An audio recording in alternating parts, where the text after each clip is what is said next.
Materi kali ini kita bahas sintak DCL. Secara sederhana, saya mengelompokkan sintak DCL ini ke dalam 3 bagian, yaitu sintak untuk tel dialog, sintak untuk tel secara umum, dan sintak untuk atribut. Dan sebagai tambahan adalah cara membuat komen di DCL. Karena DCL disusun seperti struktur pohon yang dimulai dengan tel dialog untuk membuat kotak dialog baru, kita mulai sintaknya dengan tel dialog.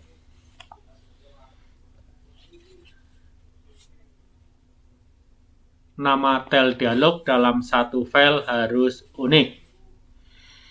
Jadi harus berbeda-beda ya untuk nama tel dialognya ini.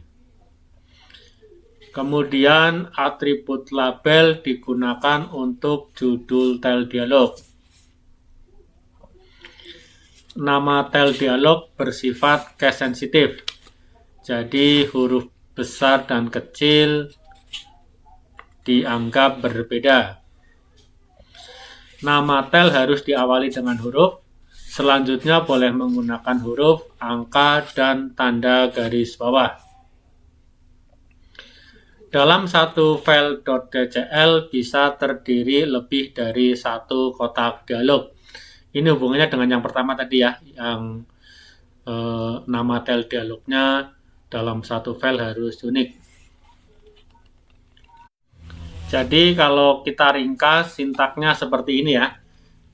Ini adalah nama dialognya yang harus unik tadi ya. Kemudian diikuti oleh tanda titik 2. Kemudian ini adalah kata kuncinya, keyword dialog.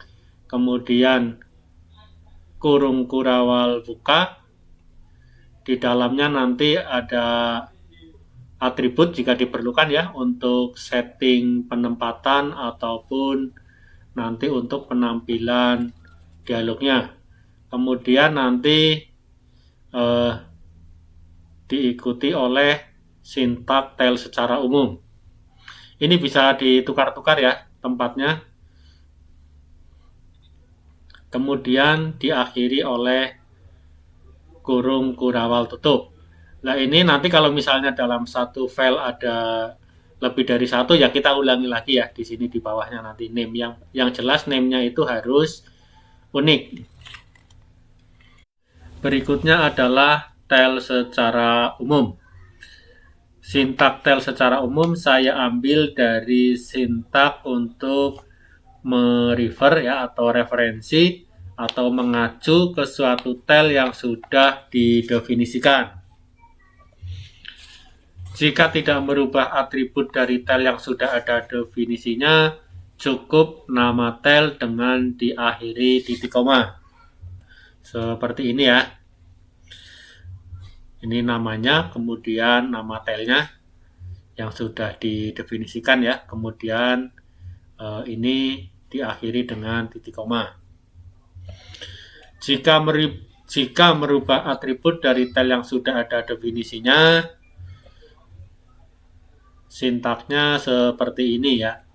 Nanti titik 2, kemudian nama telnya yang sudah didefinisikan, kemudian nanti diawali dengan kurung buka, nanti atributnya di dalamnya, kemudian diakhiri kurung tutup.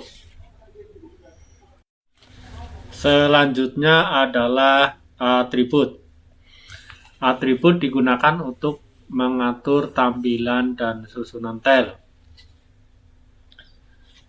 Atribut dibuat di dalam tanda kurung kurawal buka dan diakhiri kurung kurawal tutup dengan format atribut sama dengan value ya. Atribut sama dengan value, kemudian diakhiri dengan titik koma. Atribut ini adalah nama atributnya, kemudian value adalah nanti nilai yang akan kita isi. atribut bersifat case sensitif ya.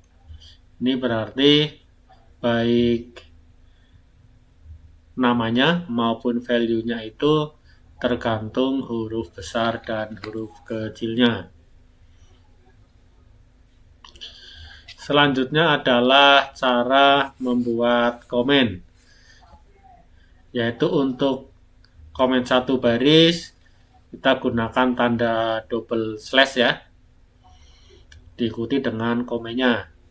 Kemudian yang lebih umum sebenarnya ya, cuma malah nggak begitu populer, itu menggunakan tanda slash bintang atau slash asterisk, kemudian diikuti komen, ditutup dengan bintang dan slash. Ini bisa untuk satu baris juga ya, di sini cuma mungkin nggak ini ya, nggak efisien, karena kalau untuk satu baris atau di belakang kita bisa gunakan ini langsung. Cuma kalau misalnya istilahnya inline ya, kalau misalnya mau nyisipin ya masih bisa pakai ini. Kemudian untuk contohnya saya ambil di sini ya, untuk kotak dialog sederhana seperti ini. Nanti untuk penjelasan ininya, tile edit box dan lain-lainnya mudah-mudahan bisa kita bahas di materi selanjutnya. Silakan teman-teman coba ininya. Jadi ini dalam satu file boleh ada dua atau lebih ya kotak dialog. Yang penting ininya unik, kemudian aturan-aturannya tadi seperti yang sudah kita bahas. Saya kira materi kali ini cukup ya, sampai sini. Semoga bermanfaat. Terima